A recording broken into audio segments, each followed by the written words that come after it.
जूही के पिता ओम साहब एक मेहनत कश मजदूर थे और रोज की दिहाड़ी पर एक बिल्डिंग की मुरम्मत का काम कर रहे थे। वो अपनी बेटी जूही को स्कूल भेजते, पढ़ाई लिखाई करवाते, हर एक चीज उसे फराहम करते थे। किताबों से लेकर लैपटॉप, मोबाइल फोन, सब कुछ उसे फराहम था ताकि उसे जदीद दौर में कदम से कदम मिलाने में आसानी हो। वो खुद पढ़ा लिखा ना था, मगर तालीम की अहमियत खूब जानता था और उसे तालीम दिलवाता था। जूही काफी समझदार और पढ़ी लिखी बच्ची थी। एक रोज अचानक उस बिल्डिंग की छत गिर गई और ओम साहब इस हादसे में अपनी जान से गए। ये खबर अचानक जब उसकी बेवा पत्नी मोहनी और अनाथ बेटी जूही को मिली तो वो लोग बहुत रोए और कहने लगे कि अब हमारा इस दुनिया में कोई नहीं रहा और अब हम बेसहारा हैं, जाने कहाँ जाएंगे। किराएदार ने घर से निकाल दिया तो हमारे पास रहने को घर भी नहीं है। जूही की फीस, घर का किराया और खर्चा सब कहाँ से चलेगा। बेवा मोहनी बहुत परेशान हुई और दुआएं करने लगी कि कोई हल निकल आए। उसके पड़ोस में उसकी एक सहेली राखी रहती थी जो बंगले में सफाई का काम करती थी। उसने मोहनी से कहा, मैं तुम्हारे हाथ का खाना खाया है। एक रोज भैया ओम से जूही ने पनीर टिक्के की फरमाइश कर दी थी, याद है? तो वो सारा सामान ले आए थे और तुमने लजीज पनीर टिक्का झटपट तैयार कर दिया था, याद है? हाँ याद है बहन, मगर वो सुख के दिन थे। मेरा पति जिंदा था, मेरी जूही की फरमाइशें पूरी किया करता था। अब कौन मेरी जूही की फरमाइशें पूरी करेगा? अब कौन साथ देगा? जूही को कौन पढ़ाई लिखाएगा? ये कहकर वो फूट फूट कर रोने लगी। राखी ने उसे थपकी देते हुए कहा कि घबराओ नहीं, मेरा पनीर टिक्के के हवाले से बात करना किसी हिकमत से खाली ना था। क्या मतलब? मैं कुछ समझी नहीं। मैं जिस बंगले में काम करती हूँ ना, वहाँ के मालिक मालकन और उनके 2 बेटों को पनीर टिक्के बहुत पसंद हैं और इसी वजह से वहाँ रोजाना खाने में पनीर टिक्का बनाया जाता है। मगर जो खानसामा यानी कि पनीर टिक्का तैयार करने वाली थी वो दुनिया से चल बसी। बहुत से माहिर एक्सपर्ट मर्द और औरतों को बुलाया गया था ताकि वो पनीर टिक्का बनाया करें, मगर इन सब के हाथों में वो जायका ना था जैसा वो मरहुमा बनाया करती थी। अब मेरे मालिक और मालकन ने फैसला किया है कि जिसका बनाया हुआ पनीर टिक्का उनको पसंद आ जाएगा वो उसे मुंह मांगी तनख्वाह देंगे और उसे हमेशा के लिए काम पर रख लेंगे। इसके तमाम अखराजात, उसके रहने का इंतजाम भी कर देंगे। बस उनको वही जायका चाहिए जो उस मरहुमा के हाथ में था। अरे, तुमने तो मेरा मसला ही हल कर दिया। तुम आसमान से भेजे हुए फरिश्ते से कम नहीं हो मेरे लिए। बताओ वो कहाँ रहते हैं, मुझे उनके पास ले चलो। मगर सुनो, अगर मैं पनीर टिक्का उनके मजे के ऐन मुताबिक ना बना सकी तो फिर क्या होगा? ये कहकर वो दोबारा रोई, मगर राखी ने उसे भरोसा दिलाया कि उसका बनाया हुआ पनीर टिक्का मालिक और मालकन को जरूर पसंद आएगा। अब राखी, मोहनी और उसकी बेटी जूही तीनों बंगले में पहुंच गए और तीनों ने सलाम किया।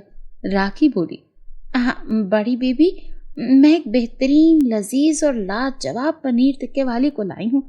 मैं पूरे एतबार और यकीन से कहती हूँ कि ये पनीर टिक्के वाली के हाथ का लजीज पनीर टिक्का आपको जरूर पसंद आएगा। तो फिर मालकन बोली कि अच्छा, हाँ भाई, क्या नाम है तुम्हारा? तुम्हारा काम तो पता चल चुका है, अब नाम बताओ। जी, मेरा नाम मोहनी है। मेरा पति एक दिहाड़ीदार मजदूर था और बिल्डिंग। बस, मालकन ने मोहनी को रोकते हुए कहा, मुझे राखी सब बता चुकी है तुम्हारे पति की मौत के बारे में। बस तुम सब छोड़ो और ध्यान दो कि हमें लजीज पनीर टिक्का बनाकर कैसे मुतासिर करना है।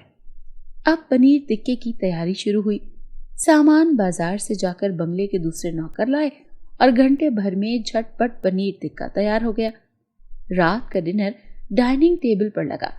मालिक, मालकन और दोनों बच्चों ने नैपकिन गले में लगाया, हाथ में छुरी कांटा लिया। छोटा बेटा बोला, मम्मी, मुझे तो ये पनीर टिक्का ऐसा लग रहा है जिसे मरहुमा आंटी बनाया करती थी। तो फौरन मालकन बोली, खाने से पहले कैसे कह सकते हो बेटा? इसकी महक ही इतनी अच्छी है मम्मी। अब सबने खाना शुरू किया। सब अचानक तालियां बजाने लग गए। अरे वाह वाह वाह भाई, क्या पनीर टिक्का है, लाजवाब कर दिया, बेहद लजीज।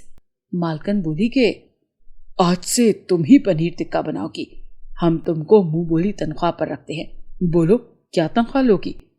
मुझे बस इतना पैसा मिल जाए कि मैं अपनी बेटी को पढ़ा सकूं, रहने के लिए जमीन मिल जाए और कुछ महीने का खर्च निकल आए, बस। तुम्हारी बेटी की पढ़ाई का इंतजाम हम करेंगे, रहने के लिए जगह हम देंगे और तुम्हें 50,000 रुपए तनख्वाह अलग। बोलो मंजूर है? मोहनी की आंख भर आई। जी क्यों नहीं, आप खुश रहे हमेशा। अब बंगले में रोज पनीर टिक्का मोहनी बनाती, इसके अलावा भी कोई मुलाजिम छुट्टी पर जाता तो उसकी जगह मोहनी खाना बनाती। देखते ही देखते साल गुजर गया। जूही अपनी जगह स्कूल में तालीम हासिल करती रही। अब मालिक ने मोहनी की बेहतरीन कारकर्दगी देखते हुए उसे सुपरवाइजर बना दिया, उसकी तनख्वाह बढ़ा दी। अब दूसरे नौकर और नौकरानियां मोहनी से जलने लगे और एक नौकरानी ने शरारत की कि जब मोहनी पनीर टिक्का बनाती तब उसमें कभी नमक या कभी मिर्च तेज कर देती। कई बार पनीर टिक्का खराब हुआ तो मालिक ने मोहनी से कहा कि क्या माजरा है मोहनी? मोहनी बोली कि साहब मालूम नहीं ये सब कैसे हो जाता है, मैं तो खुद परेशान हूँ। तो मालकन बोली तो क्या हम झूठे हैं? नहीं नहीं, मेरा वो मतलब नहीं था। मालकन ने वार्निंग जारी कर दी कि आज आखिरी दिन है, अगर पनीर टिक्का परफेक्ट तैयार ना हुआ तो मोहनी पर किए गए तमाम एहसानात वापस ले लिए जाएंगे और उसकी नौकरी से छुट्टी कर दी जाएगी। अब मोहनी परेशान थी। वो बावर्ची खाने में गई और पनीर टिक्का तैयार करने लगी। किसी काम से बाहर गई तो दूसरी नौकरानी जल्दी से आई और उसमें नमक डाल दिया। रात का वक्त आया, डिनर लगा और पनीर टिक्का टेस्ट किया गया। मालिक चिल्ला उठा, ले जाओ और मोहनी को नौकरी से फारिग कर दो। इतने में जूही दौड़ती हुई आई और अपना मोबाइल निकाला। बोली, मालिक ये देखें, मेरी अम्मी का पनीर टिक्का खराब करने की साजिश इस मोबाइल में महफूज है। ये दूसरी नौकरानी मेरी अम्मी से जलती है और वो पनीर टिक्के में नमक मिला रही थी, मैंने वीडियो बना ली है। अब मालकन और मालिक शर्मिंदा हुए और साजिश करने वाली नौकरानी को काम से फारिग कर दिया। जूही को इनाम दिया और उसकी जहानत पर दाद दी। कहा कि पढ़ी लिखी बच्ची अगर वीडियो ना बनाती तो हम नाइंसाफी कर बैठते।